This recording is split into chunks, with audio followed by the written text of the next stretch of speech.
খবরদার, আজকের এই ভিডিওটি দেখার পর ফুটবল নিয়ে আপনার ধারণা পুরোপুরি বদলে যেতে পারে। ভাবছেন তো, সান্তিয়াগো বার্নাব্যুর সবুজ গালিচায় ঝড় তোলা সেই রিয়াল মাদ্রিদ তারকা ব্রাহিম দিয়াজকে নিয়ে হঠাৎ কেন এত শোরগোল? এমন কিছু কি ঘটেছে যা আমরা আগে কখনো কল্পনাও করিনি? গল্পটা শুধু গোল করা বা ম্যাচ জেতার নয়, গল্পটা নিজের শিকড় খুঁজে পাওয়ার। দিয়াজ বিদ্যুৎ গতিতে ড্রিবলিং করেন, তখন সারা বিশ্বের ফুটবল প্রেমীরা মুগ্ধ হয়ে তাকিয়ে থাকে। স্পেনের মালাগাতে বেড়ে ওঠা এই তরুণের ধমনীতে বইছে মরক্কোর রক্ত।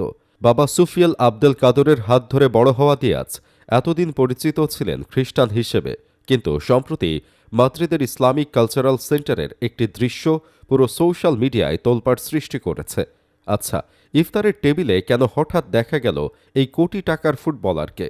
ঠিক এই প্রশ্নের উত্তর খুঁজতে গিয়ে বেরিয়ে এলো এক চাঞ্চল্যকর তথ্য। রমজানের এক স্নিগ্ধ সন্ধ্যা, চারদিকে আতর আর সুস্বাদু মরক্কান খাবারের ঘ্রাণ। সেই ভিড়ের মাঝে সাধারণের মতো বসে আছেন ব্রাহিম দিয়াজ। শুধু ইফতার করা নয়, মাদ্রিদের ইমাম আদিল হাশমি সরাসরি নিশ্চিত করেছেন যে দিয়াজ তার সাথে মসজিদে কাতারবন্দি হয়ে নামাজও আদায় করেছেন। ভাবুন তো একবার, গ্ল্যামার আর আলোর ঝলকানি ছেড়ে এই আধ্যাত্মিক প্রশান্তির খোঁজে নামা কতটা সাহসের কাজ। কিন্তু দিয়াজ কি অফিসিয়ালি কিছু জানিয়েছেন, নাকি এটি কেবলই গুঞ্জন?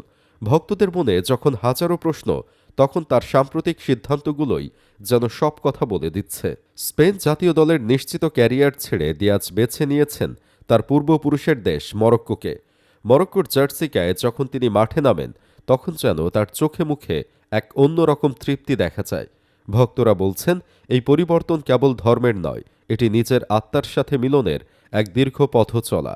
যদিও দিয়াজ নিচে থেকে এখনও কোনো আনুষ্ঠানিক প্রেস রিলিজ দেননি, কিন্তু তার প্রতিটি কাজ যেন ইসলামের সেই মহানুভবতা আর সংস্কৃতির প্রতি তার গভীর ভালোবাসার সাক্ষ্য দিচ্ছে। মাঠে গোল করে দর্শকদের আনন্দ দেওয়া দিয়াজ এখন অনেকের কাছে হয়ে উঠেছেন অনুপ্রেরণা। নিজের ধর্ম, ঐতিহ্য আর শিকড়কে আঁকড়ে ধরেও যে সাফল্যের চূড়ায় থাকা যায়, দিয়াজ যেন তারই এক জীবন্ত উদাহরণ।